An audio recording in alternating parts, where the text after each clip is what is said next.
Você já pensou em como gostaria de ser lembrado após deixar a vida? Esse filme sobre a lenda do Cavaleiro Verde vai te fazer refletir sobre isso em uma jornada cheia de criaturas sobrenaturais. E com certeza você conhece alguém no trabalho, entre os amigos ou até na sua família que gosta de se gabar de ser bom, justo e virtuoso, tal como um cavaleiro da Távola Redonda do Rei Arthur, mas que secretamente não é exatamente a última bolachinha do pacote. Isso acontece porque existe uma grande romantização de valores e virtudes que vem desde os tempos medievais e códigos de honra de cavaleiros, e que quando são colocados à prova podem revelar as falhas de caráter, enquanto testam as virtudes e perturbam o juízo das pessoas sobre qual o legado que querem deixar para as gerações futuras. Lançado em 2022, a Lenda do Cavaleiro Verde adapta um poema épico medieval, escrito há mais de 500 anos por um autor misterioso, e traduzido graças ao professor Tolkien, que claro, se inspirou na jornada de Ser Gawain e o Cavaleiro Verde para explorar elementos de honra e testes de caráter e coragem, para criar os personagens de O Senhor dos Anéis e a sua jornada por um mundo sombrio com objetos e criaturas mágicas. Diferente da história épica do Senhor dos Anéis ou uma típica saga de cavalaria como outros filmes inspirados na lenda do Rei Arthur, a lenda do Cavaleiro Verde é potencialmente perturbadora em alguns momentos, e você pode ter uma forte sensação de estranhamento com praticamente tudo que acontece nessa história. Estamos falando de um filme que parece ter sido feito quase que exclusivamente para te forçar a ter reflexões sobre o propósito de vida e morte e o que realmente significa ter honra. Definitivamente é um filme para quem gosta de reflexões profundas e principalmente que tem estômago para finais anticlímax. A história começa quando um aspirante a cavaleiro chamado Ser Gawain, um nobre da corte do Rei Arthur, aceita entrar em um jogo criado para testar a honra e a coragem dos maiores cavaleiros do rei e membros da Távola Redonda, uma grande mesa que simboliza a igualdade e fraternidade entre os homens, mas principalmente os ideais cavaleirescos de honra. O jogo é aparentemente simples, mas foi recusado por todos os cavaleiros da Távola Redonda, exceto por Ser Gawain, que por não ter ainda um grande feito que o tornasse respeitado, percebe que enfrentar um monstro sobrenatural diante de todos os cavaleiros mais honrados do rei seria a grande oportunidade de provar o seu valor. O que levanta a pergunta por que os cavaleiros mais corajosos recusaram o desafio, enquanto Ser Gawain, que ainda nem sequer era um cavaleiro, aceitou tão facilmente. Bastava que desse um único golpe capaz de derrubar a criatura chamada Cavaleiro Verde, que estava na sua frente e que não oferecia resistência ou desafio. Mas existe um porém: no ano seguinte o cavaleiro teria o direito de devolver o mesmo golpe que receberia, e o próprio Ser Gawain deveria aceitar honradamente recebê-lo sem nenhuma resistência. Me fala uma coisa, o que você faria? Aceitaria o desafio e daria um golpe fatal? Ou teria clemência com o Cavaleiro Verde? A essa altura não é difícil pensar que o melhor golpe seria uma decapitação para garantir que não haveria um contragolpe no futuro, não é? O único problema seria se o Cavaleiro Verde não morresse e fosse embora dando risadas e esperasse pela passagem de um ano para então devolver o golpe. Mas o que seria essa criatura meio homem, meio árvore chamada Cavaleiro Verde? E por que fazer um jogo como esse? Se você conhece os contos do Rei Arthur e os seus cavaleiros, não é segredo que esse mundo de fantasia está cheio de magia e criaturas fantásticas e assustadoras, mas principalmente está cheio de grandes heróis que seguem um código de honra, que refletem os valores e virtudes do cristianismo enquanto são ameaçados por forças corruptas e pagãs como o Cavaleiro Verde, que sempre testam a força do caráter dos cavaleiros. No filme, apesar da corte do Rei Arthur ser essencialmente cristã, ainda existem práticas de bruxaria, machados mágicos e a própria espada mágica Excalibur, além de mitos e lendas sobre criaturas místicas serem recebidas na Távola Redonda, mesmo durante a comemoração do nascimento de Jesus Cristo no Natal.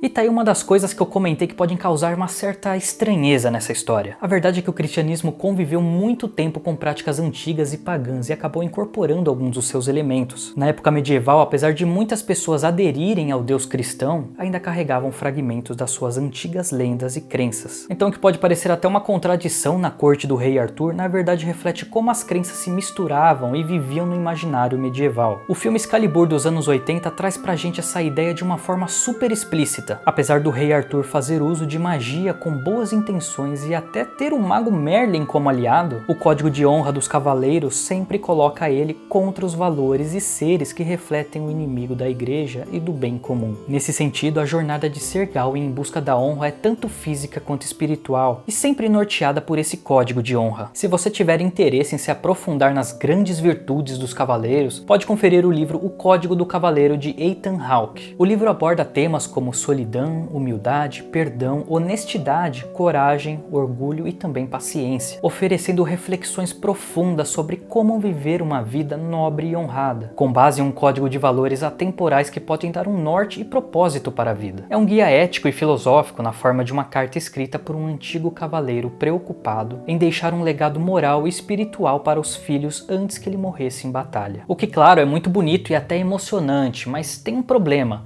ou no mínimo uma provocação para quem venera códigos de honra. E o filme do Cavaleiro Verde explora muito bem isso, porque talvez o código de honra dos cavaleiros medievais seja um quanto romantizado além da conta, mas logo isso vai fazer mais sentido para você. Após um ano, Ser Gawain parte em sua jornada para cumprir a sua promessa, com a esperança de que o feito lhe traria grande reconhecimento e honra, ainda que devesse ser decapitado no processo, assim como ele fez com o Cavaleiro Verde. Durante a viagem ele cruza campos de batalha, grandes vales, pântanos e montanhas, sempre se deparando com mortos, esqueletos e até espíritos, como um lembrete sinistro do que o aguardaria no final da sua jornada, quando se entregaria ao Cavaleiro Verde e se tornaria alguém reconhecido e memorável. Afinal, que ato de bravura poderia ser maior do que permitir ser decapitado para cumprir uma promessa, não é? Você já pensou algo sobre isso? Tipo, pode uma simples promessa ter o poder de dominar e determinar todo o curso da sua vida? Acontece que o encontro com o Cavaleiro Verde não seria a única prova de caráter de Ser Gawain. No seu caminho ele encontraria ladrões, fantasmas amaldiçoados e até gigantes que vagam pelas montanhas. E todo tipo de desafio místico que colocaria à prova a força do seu caráter, podendo contar apenas com as suas próprias virtudes e a companhia e ajuda de uma pequena raposa. Um animal que em várias culturas e mitologias simboliza a astúcia, inteligência e principalmente a prudência diante do perigo. Qualidades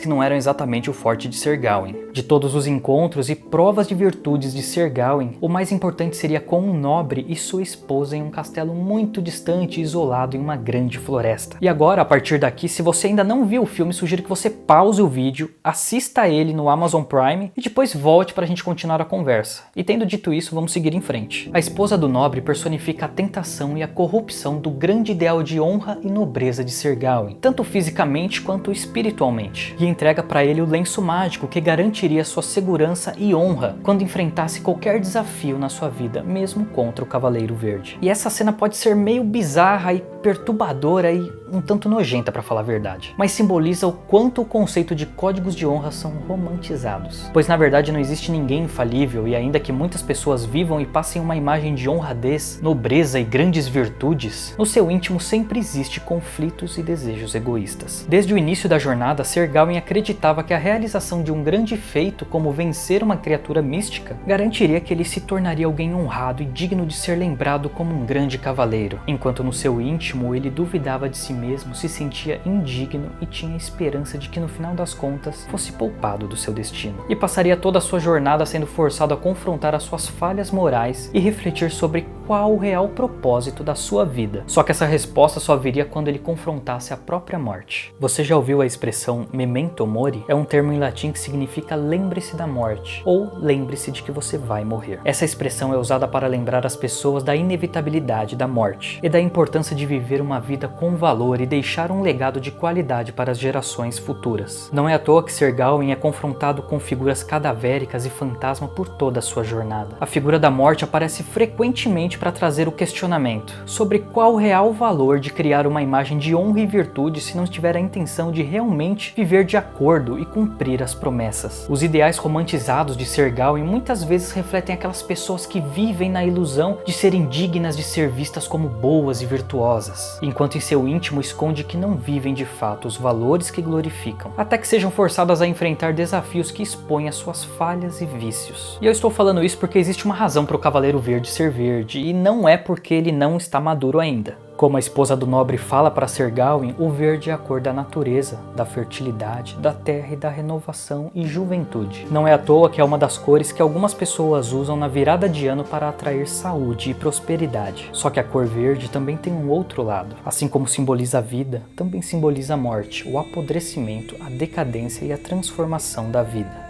O Cavaleiro Verde aguardaria Ser Gawain em uma capela, um símbolo de conexão entre o mundo sobrenatural e pagão com o mundo dos homens, que existe na história para demonstrar que não importa quanto se romantize ideais de virtude ou religiões, porque no final da jornada você será forçado a encarar o fim da vida somente com a convicção que você construiu a partir das próprias experiências, e não através de verdades e dogmas prontos e embutidos em livros e códigos de moral e conduta, ainda que eles possam oferecer um norte moral para seguirmos. Nesse sentido, somente quando Ser Gawain vislumbra o seu futuro através das visões, ele entende o valor das suas escolhas e o mais importante, qual é o legado que ele quer deixar. Porque ainda que escolha fugir da morte naquele momento, ele preservaria sua vida, mas sua escolha não deixaria de ter um custo. E no final das contas, a morte como única certeza absoluta que todos enfrentam na vida, seria inevitável de qualquer forma. Em outras palavras, memento mori.